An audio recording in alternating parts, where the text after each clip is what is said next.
이게 초봄에는 쑥이 애쑥이라 쑥국이라든가 쑥버무리 같은 걸 할 때 애쑥으로 하면 쑥이 쓰지가 않은데, 이제 요즘처럼 쑥이 자라서 이렇게 좀 약간 쇠서 이런 쑥을 할 때는 좀 쌉스름한 맛이 날 수 있거든요.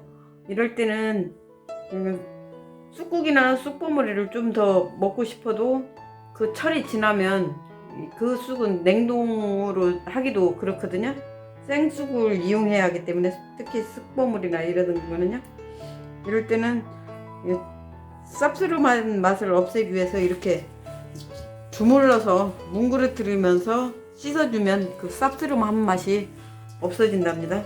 그러니까 좀 더 큰 쑥, 좀 더 애쑥이 아닌 쑥도 똑같이 그 맛을 쌉스름한 맛 없이 애쑥 맛을 느끼려면 이렇게 뭉그려서 이렇게 주물러서 씻어서 이렇게 드시면 이렇게 쌉스름하지 않게 드실 수 있답니다. 이제 쑥을 삶아 보겠습니다. 여러분이 쑥을 이용한 떡을 하실 때는 쑥을 먼저 삶아서 그 쑥의 양에 따라서 쌀을 담그셔야 할 것입니다. 왜 그러냐면 쌀에 2분의 1이 해당하는 쑥을 준비해야 되는데, 이렇게 삶기 전에 삶았을 때 양을 가늠할 수가 없거든요. 그러니까 삶아서 이거를 헹궈 가지고 꼭 짰을 때 1kg라면 쌀을 2kg를 담궈야 되거든요. 근데 이게 삶기 전에는 얼마가 나올지 알 수가 없잖아요. 그래서 쑥을 삶고 나서 그 양에 따라서 이렇게 쌀을 담그셔야 이렇게 착오가 없지. 쌀을 먼저 덜컥 담궈 놓고, 만약에 쌀을 2kg 담궜는데 쑥은 500밖에 안 된다, 삶아서 꼭 짜보니까 500g 밖에 안 된다, 이러면은 갑자기 이 쑥을 어디서 가져올 수 없잖아요. 쌀은 더 담글 수도 있지만 쑥은 갑자기 어디서 가져올 수 없고, 그러기 때문에 쑥을 먼저 삶고 그 양에 따른 쌀을 담그시는 게 좋을 거예요. 쑥은 끓는 물에 넣고 이렇게 새파래지면 한 3분에서 5분 정도 삶은 다음에 건져서 찬물에 2번 헹궈 주시면 됩니다.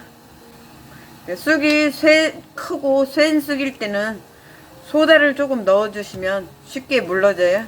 네, 그렇게 요즘은 그 쑥이 쇠는 철이 아니기 때문에 저는 소다를 안 넣고 그냥 삶아 주겠습니다. 끓는 물에 쑥을 넣고 한 5분 정도 삶아주면 쑥이 파래지고, 이렇게 손으로 만져보면 물렀습니다. 만져보면 익었는지 이렇게 알 수 있거든요. 그때 건져주시면 됩니다. 건지겠습니다. 건져서 찬물에 헹궈줍니다. 건진 쑥은 이렇게 찬물에 2~3번 깨끗이 헹궈줍니다. 이렇게 쑥을 삶아서 2번 헹구니까 아주 찌꺼기가 나와서 3번 헹궜어요. 여러분도 2~3번 3번 정도 헹궈 주세요. 그리고 이거를 쑥을 오늘 만약에 다 먹을 거면 이걸 꽉 짜서 방앗간에 가지고 갑니다. 근데 나중에 두고 먹을 거라고 생각하시면 이거를 꼭 짜지 말고 이 상태로 이렇게 물이 빠진 상태, 건져 놓은 상태에서, 씻어 건진 이 상태에서 이대로 지퍼백에 넣어서 보관해야 된답니다. 이대로 먹을 만큼씩 이대로 넣어야 나중에 이제 그 쌀을 담궈서 방앗간에 갈 때 이 얼은 게 잘 안 녹아서 애 먹는 수가 있거든요. 근데 이렇게 꽉 짜지 않고 이 상태로 하면 이렇게 잘 뜯어진답니다. 이렇게 조금 쑥이 냉동실에서 꺼내서 덜 녹았어도 이렇게 잘 뜯어져서 바로 할 수가 있는데, 이걸 꽉 짜놓은 상태에서 얼면 그게 녹지 않아서 방앗간에서 떡을 못 하는 경우가 있거든요. 그렇기 때문에 이 상태로, 물기 빠진 이 상태로 꼭 짜지 말고 이렇게 지퍼백에 넣어서 냉동 보관했다가 먹고 싶을 때 그때 그때마다 필요한 만큼 꺼내서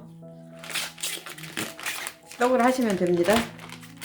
방앗간에서 바로 가지고 온 걸 보여주지 못하게 됐고요. 그 방앗간에서 반죽해가지고 냉동실에 넣어놓고 먹으라고 이렇게 약간 질게 해준 걸 오늘 어젯밤에 꺼내놨다 지금 만들고 있습니다. 그러니까 냉동실에 두고 드실 분은 좀 방앗간에 말씀을 하면 좀 질게 해줘요. 그러면 이렇게 녹았을 때 바로 해온 것처럼 이렇게 되고요. 이 반죽이 되면 개떡이 맛이 없더라고요. 식감이 이렇게 난증난증 안 하고 떡떡하니 이렇게 뭐랄까요, 굳은 것처럼 식감이 안 좋아요.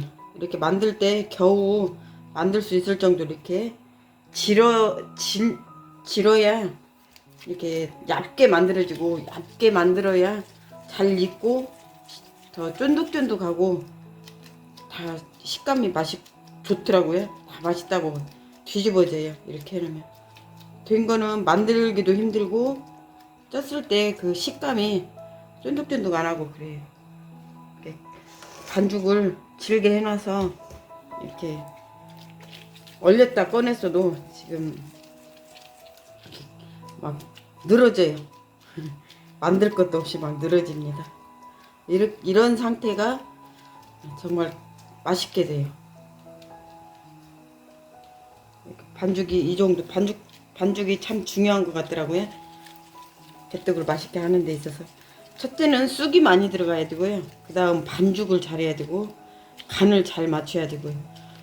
저는 특별히 하는 게 없어요. 방앗간 그 사장님이 간 맞춰주고 반죽해주고, 저는 쑥만 삶아서 쌀 불려서 가지고 가면 이렇게 거기서 빻아서 반죽해주면 이렇게 만들어서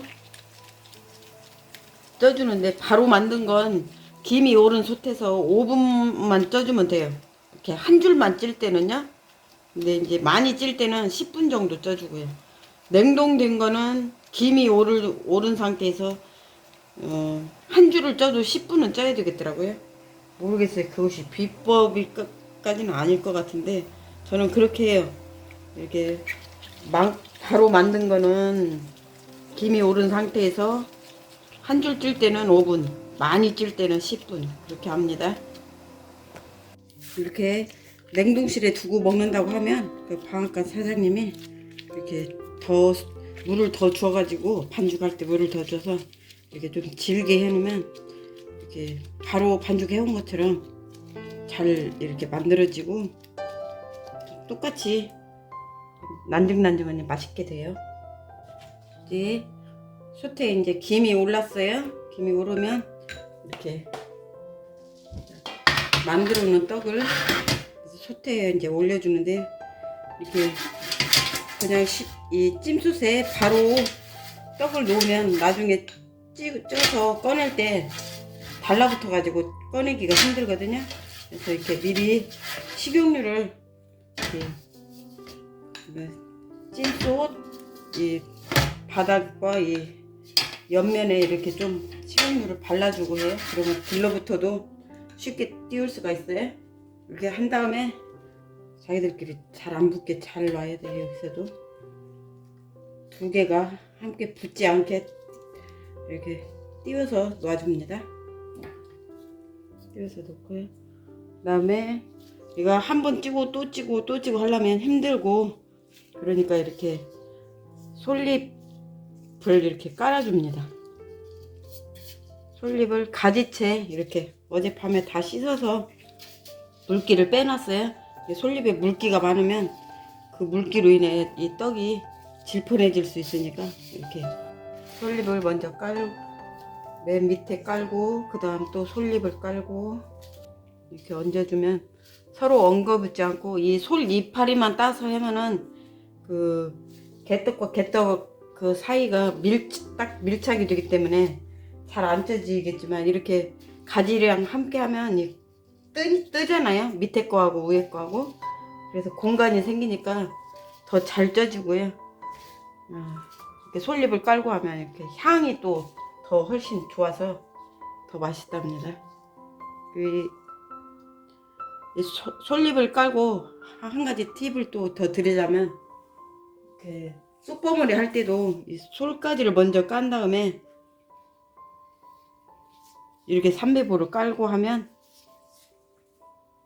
깔고 가루를 넣고 이렇게 하면 훨씬 더 쉽게 떡도 잘 익고 솔향을 내주기 때문에 더 맛있답니다. 또 하나 팁을 드리자면, 수육을 할 때도 물에다 넣고 삶지 않고 이렇게 찜솥에 솔잎을 깔고 고기를 삶아주면 훨씬 더 다른 양념이 필요 없이 맛있게 된대요.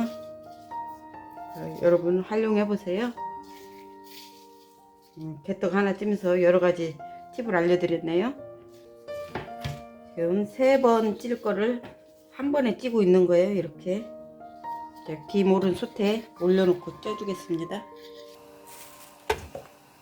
이거는 다른 손님이 주신 반죽이거든요.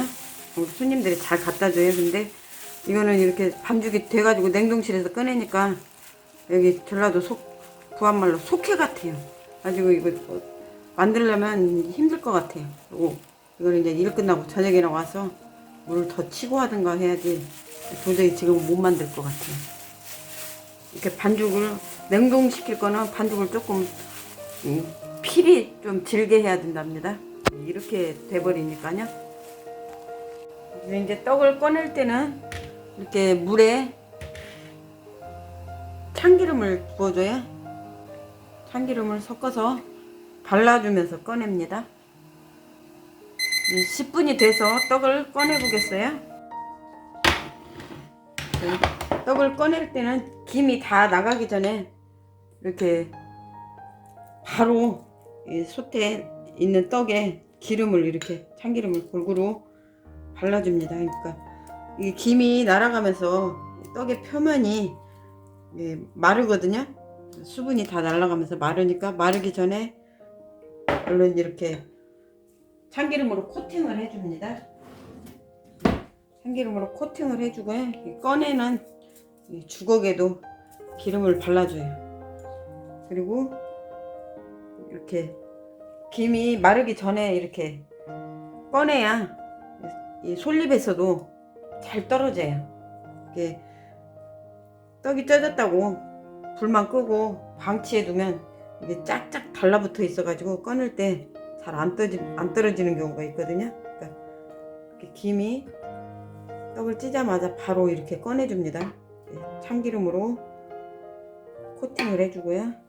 이렇게 꺼내고요. 하나도 안 묻고 다 떨어졌어요. 이렇게 꺼낸 다음에 또 이 반대편도 이렇게 참기름을 또 발라서 코팅을 해줘요. 그러면 맛도 고소하고 코팅이 돼서 수분 표면이 빨리 안 마르고요.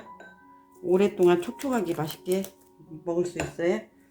그리고 꺼낼 때는 이거를 솔잎을 이렇게 꺼내야지, 반대로 이렇게 뜯으면 다 떡에 다 붙어 있을 수가 있거든요. 그러니까 꼭 꺼낼 때는 이 솔잎에 이렇게 뜯어 주셔야 합니다. 반대로 이렇게 뜯으면 달라붙어 있어요. 이렇게 뜯으면 깨끗이 잘 떨어져요. 이렇게 가지채 하면 뜯을 때도 편하고 공간이 이렇게 사이사이 공간이 있어서 떡도 잘 쪄지고 그래요. 딱 지금 10분 쪘어요. 그리고 또 이렇게 참기름을 또 이렇게 코팅을 해서 이렇게 발라주고 꺼내줍니다. 이 솔이 참 좋더라고요. 다이소에서 사는 솔은 좀 고무로 돼가지고 좀 투박한데 이거는 섬세하게 잘 발라지고 좋더라고요. 이렇게 꺼내줍니다. 이렇게 바로 꺼내면 솔잎이 거의 묻지 않아요. 붙여놓기도 힘드네요. 참기름이 없는 것 같으면 또 추가로 또 이렇게 넣어서 또 발라줍니다. 솔직히 파는 데서는 이렇게까지는 못하겠죠. 우리가 먹으려고 하는 거니까 이렇게 참기름도 아낌없이 발라서 할 수 있는 것이죠. 참기름은 어머님이 직접 짜오신 거랍니다. 그새 이거는 수분이 날아가면서 표면이 마르고 있어요. 참기름만 바르면 수분도 한번 이렇게 식은 이렇게 발라주면 훨씬 더 오랫동안 촉촉한 것 같더라고요. 옛날 엄마들은 그냥 물 해가지고 손으로 막 이렇게 뿌리기도 하고 그랬어요. 솔방울 옆에 있던 게 달라붙어 있었나 봐요. 늦게 꺼내는 건 확실히 이 솔잎이 다 안 떨어지고 몇 분, 1, 2분 차이인데도 틀리죠? 붙어 있어요, 솔잎이. 근데 늦게 끊을수록 솔잎이 더 많이 붙어 있게 돼요. 하나 먹어볼게요. 이렇게 집에서 해야 쑥 본연의 향이 진하게 나오고요. 이렇게 반죽을 길게 해야 쫀득쫀득한 이 식감이 정말 좋아요. 맛있어? 너무 맛있네요. 음, 쑥향이 너무 향기로워요. 음.